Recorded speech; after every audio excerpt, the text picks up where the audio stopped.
दोस्तों, फ्लोरिडा के एक स्कूल में ज्यादातर सीनियर लड़कियां स्कूल के वॉशरूम में लिपस्टिक लगाती थी, लेकिन प्रॉब्लम ये था कि लिपस्टिक को लगाने के बाद वो अपने होठों को शीशे में दबाती थी, जिससे रोज सैकड़ों होठों के निशान शीशे पर बन जाते। सफाई कर्मी हर रात शीशे को साफ करता, लेकिन अगले दिन फिर लड़कियां शीशे पर लिप प्रिंट लगा देती। सफाई कर्मी ने परेशान होकर यह बात स्कूल के प्रिंसिपल को बताया। प्रिंसिपल ने फैसला किया कुछ करना पड़ेगा। अगले दिन प्रिंसिपल ने सभी सीनियर लड़कियों को वॉशरूम में बुलाया और कहा, देखो सफाई कर्मी इन दागों को कैसे साफ करता है। सफाई कर्मी ने पोछा लिया और टॉयलेट में डुबकी लगाई और उससे शीशे को रगड़ा। यह देखकर सभी लड़कियां हैरान हो गई और उसके बाद लड़कियों ने कभी शीशे पर अपने होठों के निशान नहीं छोड़ी।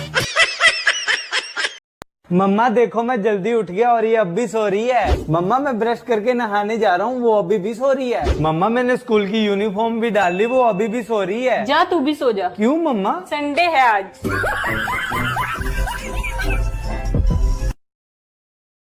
एक बार 4 दोस्त 20 साल बाद एक दूसरे से मिले। मिलने के बाद वो खुश थे और एक एक करके अपने बच्चों के बारे में बताने लगे। पहला दोस्त बोला कि मेरा बेटा एक कंपनी का सीईओ बन गया है और उसने अपने दोस्त को उसके जन्मदिन पर एक मर्सिडीज कार गिफ्ट करी है। दूसरा दोस्त बोला कि मेरा बेटा इतना बड़ा बिजनेसमैन बन गया है कि उसने अपने दोस्त को उसके जन्मदिन पर एक प्राइवेट जेट गिफ्ट किया है। तीसरा दोस्त बोला कि मेरा बेटा इतना बड़ा इंजीनियर बन गया है कि उसने अपने दोस्त को उसके जन्मदिन पर 2 करोड़ का घर गिफ्ट किया है। चौथा दोस्त चुप था और तीनों की बातें बड़े आराम से सुन रहा था। फिर बाकी तीनों दोस्त बोले कि तुम बताओ तुम्हारा बेटा क्या करता है। चौथे दोस्त ने बोला कि मेरा बेटा शादियों में नाचता है और थोड़े बहुत पैसे कमा लेता है। तीनों दोस्त उस चौथे दोस्त से बोले कि तुम्हें ये बताने में बहुत शर्म आती होगी ना। चौथे दोस्त ने कहा, मैं तो बहुत गर्व करता हूँ क्योंकि पिछले ही हफ्ते उसके जन्मदिन पर उसके 3 दोस्तों ने उसे मर्सिडीज कार, 2 करोड़ का घर और एक प्राइवेट जेट गिफ्ट किया है।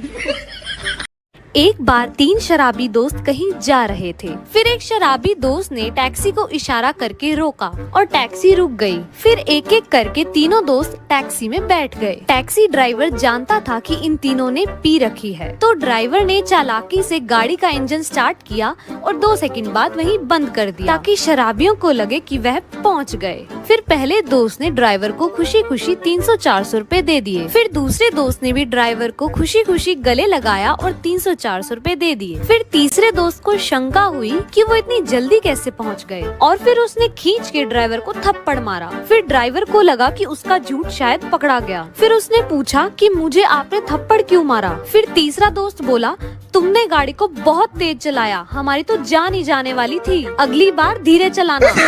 अब तो मेरी शादी होने वाली है, वहाँ राज करूँगी, राज। बर्तन घसना भी होगा, कपड़ा धोना भी होगा, चाय बनाना भी होगा, खाना पकाना भी होगा। सुबह शाम घर में झाड़ू पोछा करेगा जो भी शादी करेगा।